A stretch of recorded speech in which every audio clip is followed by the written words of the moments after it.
Hello and welcome to Inside Music, episode number 88. I'm your host, James Shotwell, and we have a great episode for you this week. My guest is Chris Farren, punk celebrity, solo artist, one half of Antarctica Vespucci, one part of Fake Problems, and all-around awesome guy everyone should know. If you've been a long-time listener of Inside Music, you'll know Chris has been on the show once before, but I'm not even sure we really had a purpose for that conversation. I think we were just two people on Twitter who kind of liked talking to each other. This time, however, we have a purpose. Chris will be releasing his debut solo album, Can't Die, through SideOneRecords on September 2nd. And I've had a couple of weeks to spend with the album, and let me tell you, it is phenomenal. It is so very Chris Farren, it is hard to describe in any way other than by just simply saying his name. If you listen to any project he's ever been a part of, there are elements of that in this record. There's also something else. Something personal that I don't think we've really heard Chris share that much before. And there are themes on the album about death, love, and life. And those are things that we get into a little bit in the conversation, but it's a powerful album, and it's also fun.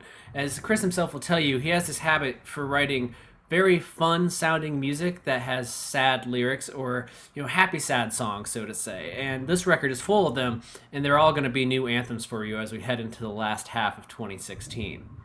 Chris also tells me a little bit about his touring plans, married life, and everything else going on with him. We talk a little bit about where we get our motivation from, our mutual fear and attempts to process death and the futility of life. And I know that sounds heavy, but we have fun with it. And we do all this in just over 30 minutes. So if you're currently at the gym or if you're driving to work, this episode is only going to last the duration of your commute and not spread over several days like some of the other episodes. So I think it's going to be a nice conversation that you can enjoy wherever you're at. Before we get there, however, I do need to tell you a quick couple of things. First and foremost, this episode of Inside Music is brought to you by Holix, the music industry's leading digital promotional distribution company. Now, what that means is that Holix works with record labels, publicists, managers, and independent artists from all over the world to share new and unreleased music without fear of piracy. If piracy does occur, and unfortunately that kind of thing does still happen in 2016 because people are jerks, Holix has tools that can not only stop the spread of unwanted files online, but also track down the people responsible. If that sounds good to you and you want even more information on Holix, visit Holix.com, that's Haulix.com, and sign up for a free 30-day trial.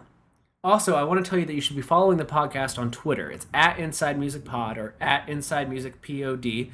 We post updates on guests that'll be on the show, some outtakes that maybe couldn't make the final cut, and also a lot of links related to life in the music industry. Whether you're trying to work in music or you're already in music and you're hoping to keep your job, there's information shared through our Twitter account that can help you accomplish your goals. So again, at Inside Music Pod.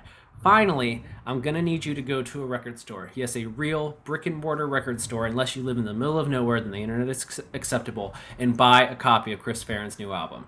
Can't Die is a fantastic release, front to back, chock-filled with pop anthems that are not afraid of a little bit of sadness.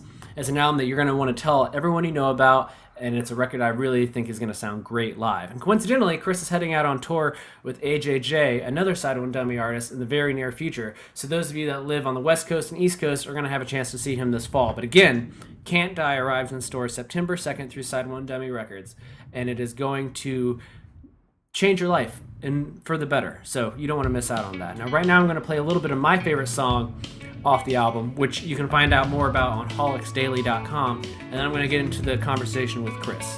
Thank you so much for listening. Enjoy the show.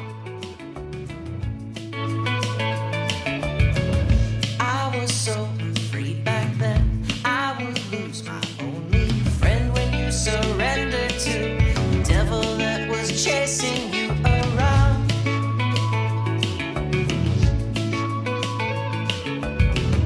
We stopped talking for some time. I was distraught. You seemed to find out late with your brand new life. I held my breath and prayed for mine to end. It was hard to believe anyone could ever leave me. Taillights quickly retreating are the only lights I seem to see. Is your heart still beating? You're on West Coast time. Are you on the West Coast? I am. Yeah, what are you doing out there? I live here. Oh, you live there now? Okay. I don't know that you lived there last time I talked to you. Maybe. No, I moved here about 3 months ago. So I've lived in LA for, yeah, like 3 months. So you finally made the dive into LA. Yeah, All right, finally did it. what motivated that? Um, my wife and I were just kind of tired of living in Naples and wanted to change. And I think it's better in general for me to be out here doing the type of things I do. Um, and I'm trying to get more into like writing for film and TV as well. So I figure it's a nice start to live out here. And we're coming up on your 1 year wedding anniversary, aren't we? That's right. Yeah, like a little over a month from now. Yeah. Wow. Yeah, how's that feel? Do you feel like an older man being married for a year? I don't feel older, but I feel cooler. I feel like there is an air of legitimacy to, I don't know, like being 30 and married also. It's just like two things that I feel like that's cool. I get that. I just got married on August 6th, so by the time I'm about to turn 29, so by this time next year I'll be almost there. Great. Congratulations on your marriage. Well, thank you. It is a moment where you're like, I guess I'm a full-blown adult now. And it just feels better to say my wife than my Oh, it girlfriend. does, doesn't it? Yeah, it My does. girlfriend, so I feel like I'm 17 years old. I do feel a little special when I hear the wife talking through the house on the phone and be like, "Oh, my husband, blah blah blah," and I'm like, "Oh, that's me. Yeah. I have a new title." Yeah, that's awesome. Yeah. I don't know how close you are with your parents, but when I call home, my mom's always like, "I love you, son, my married son." So I guess it makes her feel older. My married son. Yeah, my mom does that. All right, man. Well, I'm glad life's treating you well then. Yeah, thanks. And we got this album release coming up, so clearly you must be busy right now.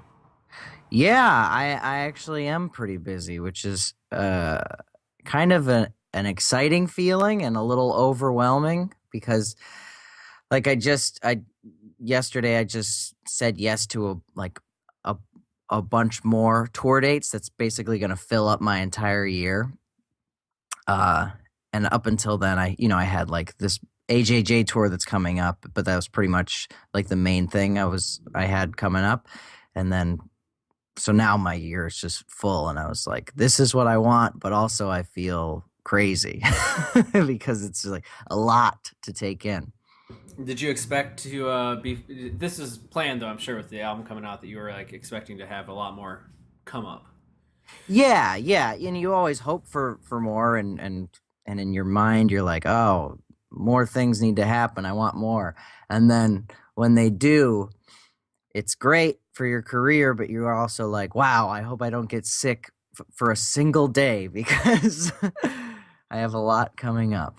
Yeah, well, I think you'll be fine. You're a road dog. You've been out there. You've seen some things. I've seen some shit. Yeah. Yeah. Um, no, yeah, yeah. I'm really looking forward to it, and I feel only positivity, pretty much.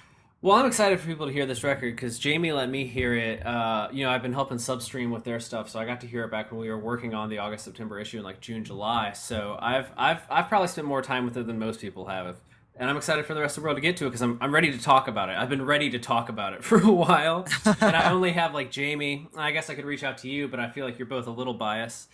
Yeah. But in a good way, in a good way. But I think people are really gonna love it, man. I like this side of you. Well, thank you. I'm pretty pleased with it. It's definitely like the most Chris Farren like distilled into like what like my sensibilities are kind of release that I've ever put out.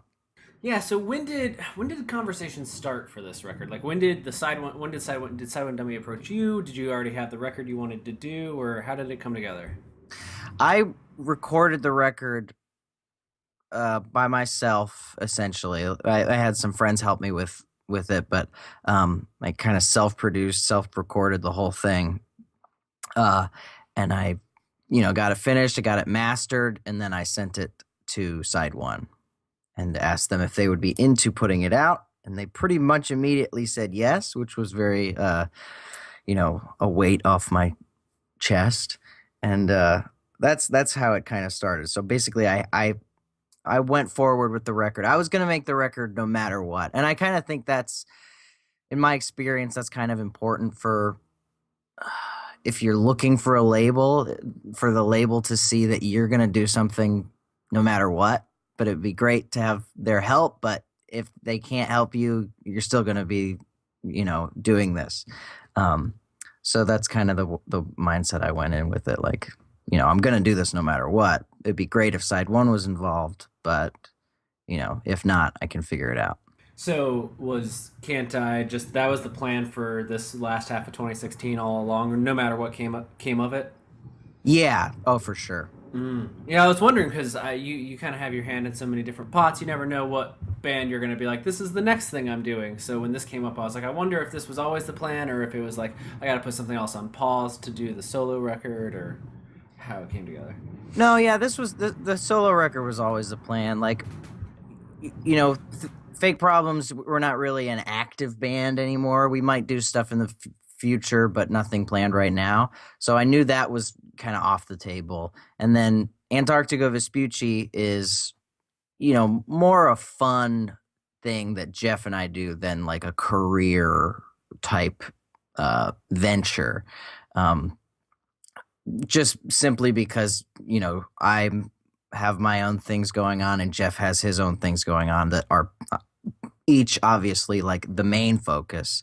Um, and the thing with Antarctica Vespucci is that like the reason we do it is to kind of have fun and kind of just like a breath of fresh air from like the intense lifestyle of, a career musician or whatever. Is that what you call yourselves these days? A career musician? I guess. I don't know. That doesn't sound very sexy. No, no. That more sounds like that sounds like he's seen some shit. Is what that kind of title sounds like. No, he made it. He made it. Now he's a career musician. Yeah. That makes sense. Plus, I know Jeff has a new record coming out soon. I haven't heard it yet, but I assume it's fun and fantastic. It's so good. I've heard it. I listened to it. I got it a few months ago, and it just made me wish I hadn't even made a record. Like, I'm so disappointed in myself. This is so good. I'm so bad. Which I got over that after a while, and I have come to accept that my record is good too. But just like from an outsider's perspective, just listening to Jeff's record, just like, oh, so good.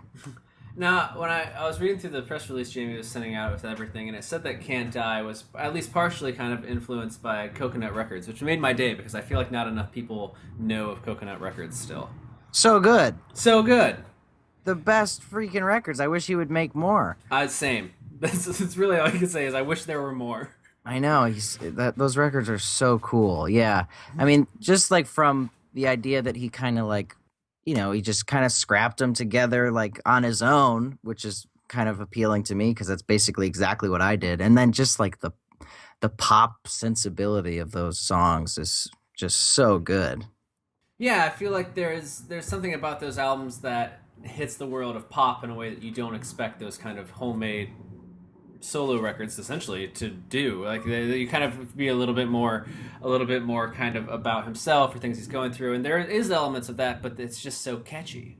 Yeah, it's great. And it's cool because like you hear words like or genre tags like bedroom pop, and you kind of think of something that might be more subdued and quiet, but with those records and kind of what I tried to do with my record is kind of make something that is bedroom pop, but also very like high energy and like can get loud.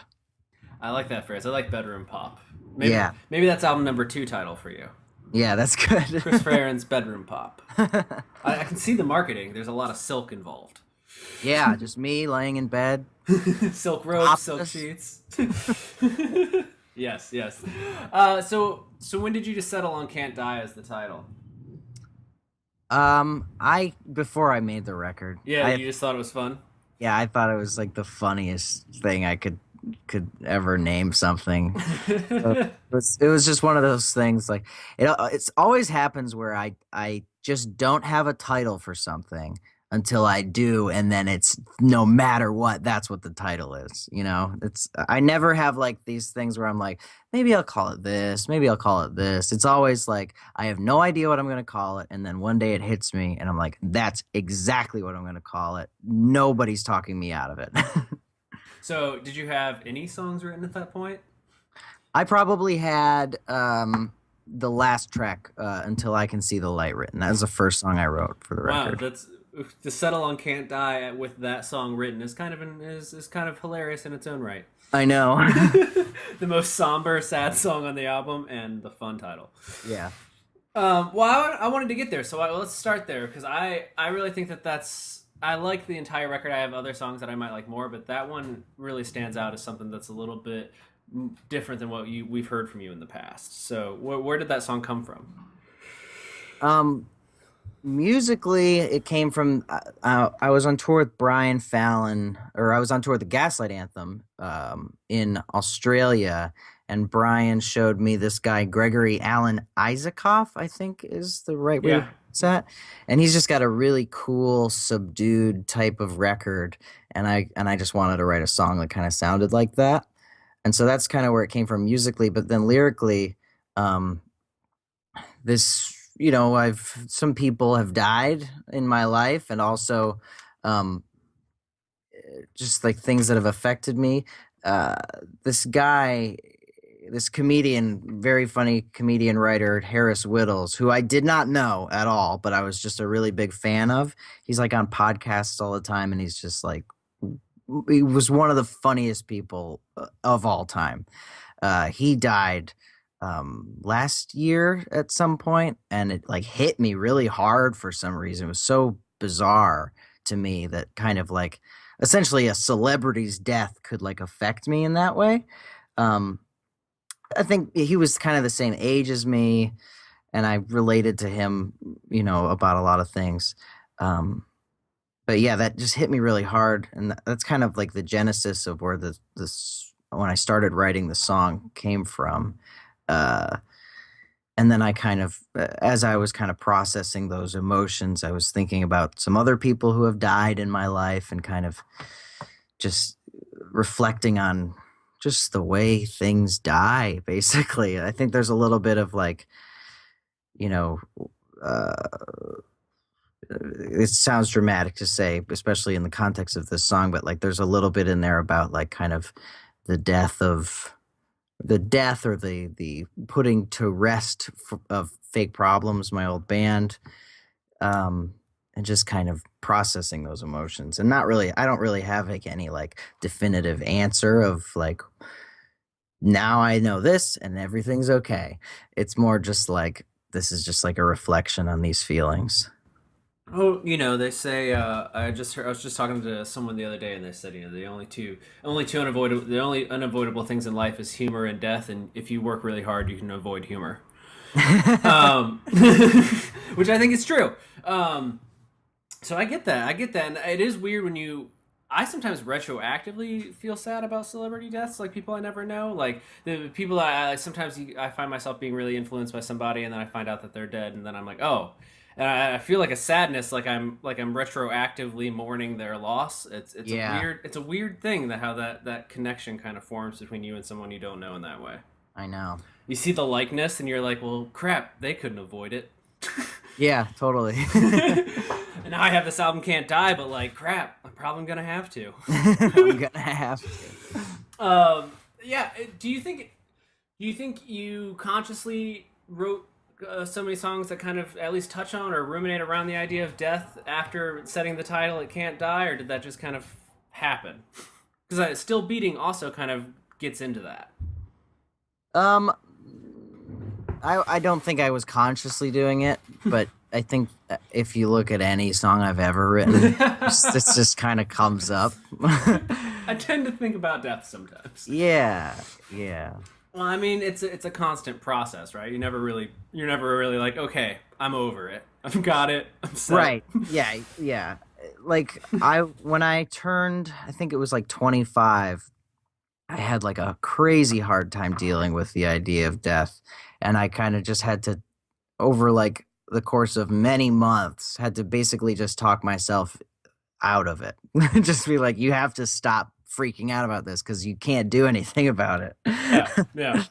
And then since then, I've been kind of okay about it. There will be some late nights where I will suddenly realize, the futility of life, but I get over it pretty quick now. Yeah, I've been told, and I'm the same way, where it's like it's a stretch between 25 and like 30 where you're like, well, I guess this is like a chapter. Like now I'm done with the first at least third of my life. Hopefully not any more than that, and just keep pushing forward, I guess. Yep. So this thing just keeps moving forward. Actually, I went to the doctor a few months ago because I have the same thing where I ruminate on it, and late at night I find myself getting lost in some deep wormhole, and the wife was like, you should go see a doctor and get a physical, and they'll tell you that you're fine, and then you'll be fine. And I was like, that's a good idea, I'll do that. And I went and I got the you're okay, and then the doctor was like, it makes sense that you feel this way. About around this age is when your body kind of starts producing new young cells, and they kind of start to deteriorate very slowly, of course. And I was like, why do you tell me that? Why don't you just stop it? You're fine. You're going to be young forever. Yeah. I think you're Peter Pan. And I would have just walked out and been like, that's fine. I'm good. Yeah. No, I don't want to make this entire thing about death, but it's a theme on the album that I was like, that's probably what I love so much about it, is there's this nice, not necessarily a silver lining to the idea, but I can tell that you're kind of processing it in your own way, and that's what keeps me coming back to the album, because I'm like, I get that. Yeah, I've come to terms with it. Yeah, as much as you can, I suppose. Yeah. While secretly hoping science solves it. Yeah, definitely. The deep down where you're like, maybe even if I'm 75 and they invent a cure for aging, I'm gonna take it at 75. I'll just be 75 forever. I'm okay with that. It's better than the opposite. So, well, then how did you settle on the first single for this record? Because the first video is fantastic, and I love it, and I feel like it's this great introduction to you as a person, and how I feel your personality is kind of expressed through your art in a way that even my mom was like, I like this video. He looks fun. Oh, that's nice. Yeah, I like to share things with my parents, so... Yeah, that's great. I like it when parents like my music. I like to be able to kind of reach across like that. Say You Want Me as the first single, I think it was just kind of a mix between it being kind of the most straightforward song on the record, I think. The lyrics are very, to me, they are complex, but they are also very simple sounding, and kind of repetitive, which is just great for a pop song in general. And I think that's kind of the angle we went with, because the other option, I think, for a first single would have been Human Being, but it's kind of a lot to digest. Yeah. As a new listener, perhaps. And Say You Want Me just felt like a nice introduction if nobody had ever heard of me before. I would agree. I think that there's a little bit of, I think, all of your other projects in that song a little bit, just a little hints of them where you're like, oh, so if you like this, you could go and explore the whole Chris Farren discography. Yeah. Poppy, fun songs with deceptively depressing lyrics. I mean, that's a little too long to be your autobiography, but I feel like if you can just whittle that down a bit, you've nailed it. Yeah. Happy, sad songs, but a little bit more creative than that. So can we expect the next video to happen soon then, with the record release being a little over a week from now? We don't have another music video, but we have some kind of cool session type things. I did a live thing at Side One Dummy where I played Still Beating, and I think that'll come out reasonably soon. I'd like to do another music video. I think it'll be a few months out, maybe at the beginning of next year or something. You got a song you want to do? I kind of would like to do Still Beating. I think that would be cool. Yeah, that's probably my favorite song on the record, honestly. Yeah, me too. I think that's my favorite as well. I don't know that I can tell you why, but maybe you can tell me why you feel that way. I think I just was able to make a style of music that I have been trying to make for a long time. Yeah. and also lyrically, it kind of is just about something that is sometimes I'll listen to some of my songs. Most of the time, like in the demo process, I'll listen to a song and be like, "This doesn't really make sense." Like maybe nobody else will notice that this doesn't make sense, but I feel like this doesn't make sense, and I need to fix this. And I feel about 95% of the time I'm able to kind of fix things before they like get out there and make them so I'm very happy with them. But Still Beating was one of those songs where I wrote the lyrics and I was just like, this is like exactly the way I feel. I'm not like saying anything just to sound cool. This is just like the way I feel in these lyrics. And yeah, so I was just really proud of those lyrics, and then proud of kind of like the kind of Paul Simon-y type, guitar work I was able to pull off in that song. So yeah. I love your references to people like Paul Simon, because I want to believe that the people that listen to your music are also familiar with Paul Simon's records. But if they're not, maybe this will encourage them to go after so them. Good. He keeps making good ones. He just put out a new record and it's great. Yeah, we all have to hope that we're as like constantly quality as Paul Simon. He's so good. Do you have a favorite Paul Simon record? Do you have a song record? I mean, obviously everybody says Graceland, which is just a great record. I really like The Rhythm of the Saints as well. Is that the record? Is that what it's called? Something like that. Yeah, Rhythm of the Saints, you're right. I really like So Beautiful or So What. It came out in like 2011, but it's so good.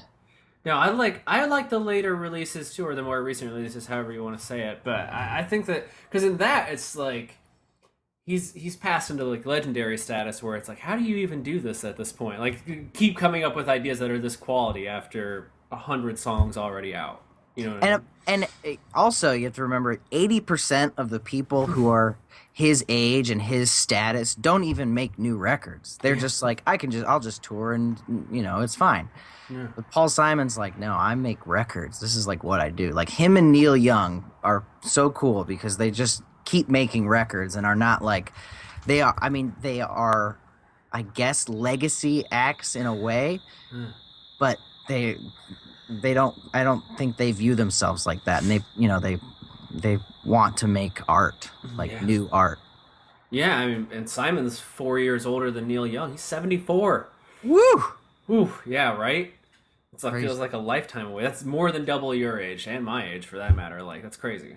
Yeah, that's wild. So is that the dream, to be 74 and still putting out records? Definitely. 1,000%. I mean, I think you could do it. You might not be able to release as often as you put out material now. Maybe. I don't know. Neil Young has pretty much put out a record every year for the past, I think, like 50 years.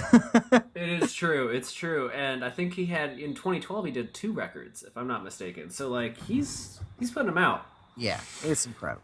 I think, and both of those guys are people where it's like they don't even need press at this point, because they put out stuff so often that their fans are they're just expecting it. You know it's going to happen. Yeah. Oh, that's great. Yeah. Oh, I want to encourage people to seek out both their records, but you have this one coming out next week, so I guess we should stay on it. What did the wife think the first time she heard the album? She loved it. She's a very extremely supportive woman in my life. Is she the toughest critic you have next to yourself? Nobody could possibly be tougher on me than me. That's for sure. That's good. I mean, that's good. I would hate to meet somebody who is tougher on me than me, because they would be very mean to me. Okay. No, she loved it, and she kind of, there's songs that are kind of sad for her to listen to, I think, because they are about me being sad or a hard time her and I may have gone through, or something like that. But she gets it, she understands that,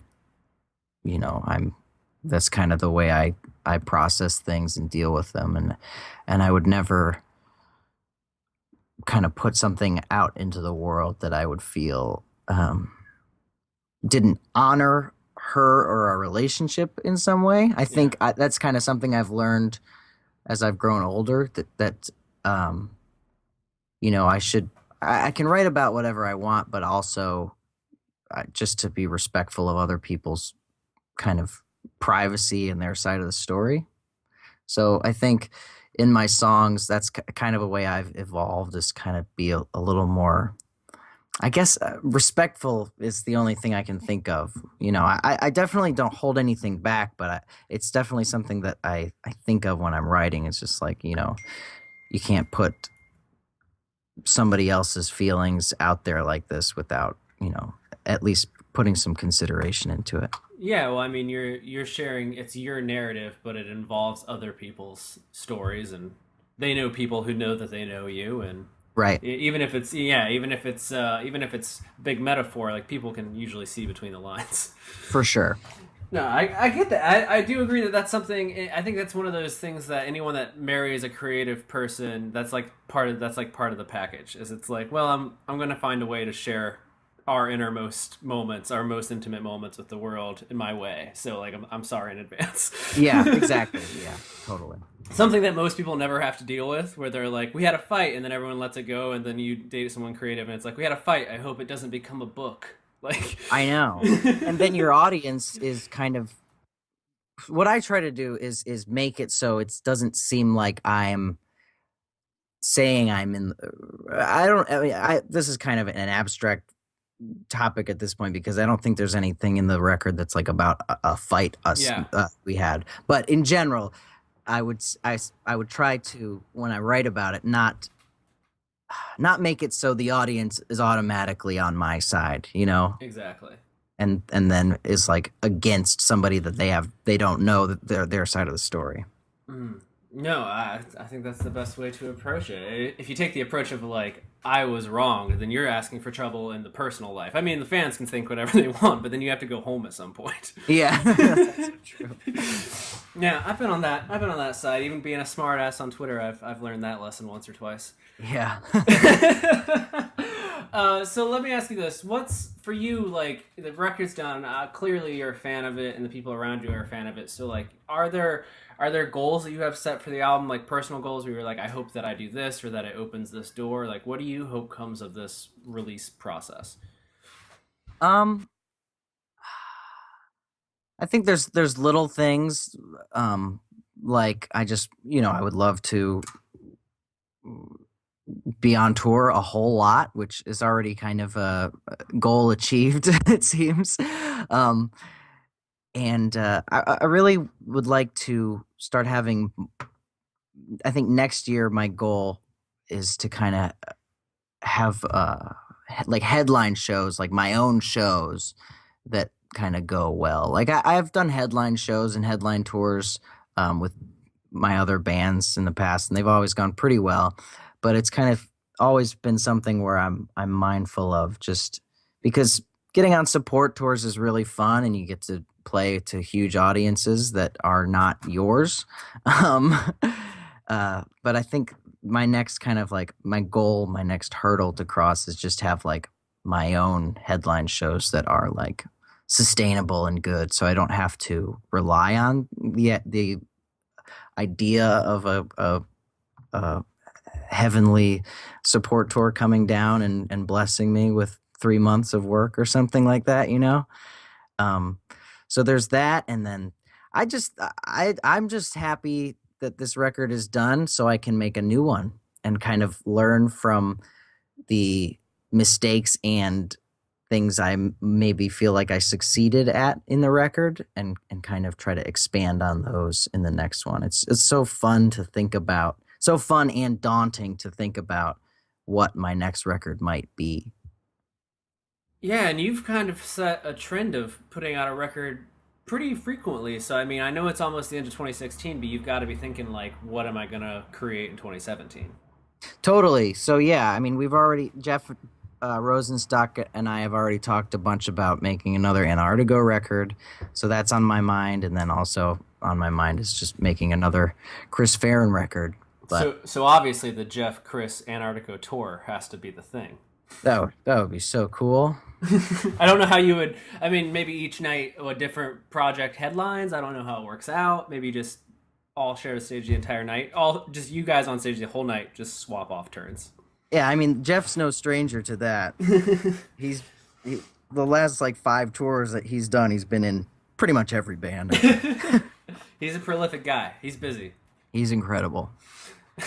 I love the relationship between the two of you because when I talk to him, he sounds like he looks up to you. When I talk to you, it seems like you kind of look up to him in a weird way, where you're both just kind of like trying to outdo each other. It's like Jordan and Barkley back in the '90s. Like, they compete in a way, but they just exist to pump each other up. Yeah, I've really he's the first person in my life that I've kind of had like that, like a kind of a creative, like somebody who really pushes me to do better. I think that you need that in a way, right? Yeah, totally. Like, I mean, he truly changed my musical creative life for the better. Like, and I think we kind of did this a little bit for each other, but we were both kind of in weird places with our bands and stuff. Like, Bomb the Music Industry had just broken up, played their last shows, and Fake Problems was kind of like clearly to me like set on a path that would be, towards some sort of break. And we kind of became friends like at just the perfect time and made that first Antarctica record. And kind of from what he's told me and what I've said before, it's just like we kind of reinvigorated our creative spark. And now one day you just keep creating together until it enters a Highlander situation. Yeah, I'm gonna cut his head off. So you're McLeod in this one. Yeah. I didn't know which one of you would be Jordan and which one of you would be Barkley, so I figured we'd go Highlander. Yeah, great. All right, man. Well, so the next thing, album's out September 2nd, and then when does the AJJ tour begin? October 19th. All right, so you got a little bit of breathing room. A little bit of breathing room. But I'm also playing a bunch of shows between then. I've got like 2 or 3 shows with Modern Baseball, 2 shows with Brian Fallon, 2 shows with Jeff Rosenstock.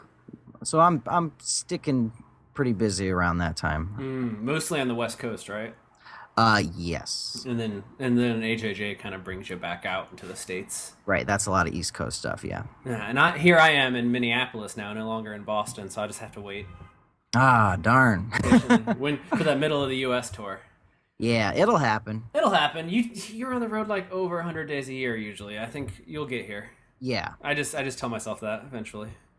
Or you could comment on my Instagram every time I post a tour that you're disappointed I'm not coming to Minneapolis. That always works. Does that encourage you? Yeah. Oh yeah, that's for the fans out there listening. That's big time how we decide to do tours is how many disgruntled Instagram comments we get. Specifically Instagram. Yeah. Other formats don't matter. Instagram, that's where it's at. That's where tours are booked. Oh yeah. Well, man, I'm happy for you because I was looking forward to this record, and it made my week to know how great it was when I heard it, and I've been telling everyone about it for a while now, so I'm excited that the world's about to finally hear it in full. Are you going to do is there like a full album stream planned a few days before the record drops? Yeah, we're figuring that out right now, so but yeah, people will be able to hear it everywhere. This will be out. I'm going to probably edit this today because I go on my honeymoon tomorrow, so I'm trying to get like all of my work done for the next week. Woo! Where are you going on your honeymoon? We're going to Alaska. Awesome! Yeah. I went to Iceland. Oh, nice. You gotta go cold for honeymoon. That's what I've always said. Yeah, my view on it was like Hawaii always looked like Hawaii, but a place like Iceland or Alaska is literally changing by the day. So like, let's go see that. I know, right? And for me and my wife, we were living in Florida. I mean, now we live in California. It's not much different. But it's like, why would we go to a place that pretty much looks exactly what we're already used to? Yeah, that's like a lateral move. Yeah. So Alaska or Iceland, all these places, they look like you're on Mars. Yeah. It's another world. You can see glaciers and stuff. Yeah, it's insane. Good call. Yeah, well, thank you. I'm glad you approve. So yeah, we're doing that first thing tomorrow. So like this whole week has been like I got to do everything I need to do for like the next 7 days in 3, and then be done with it. Beautiful. So the wife can have like me and not me and my Twitter account. Yeah.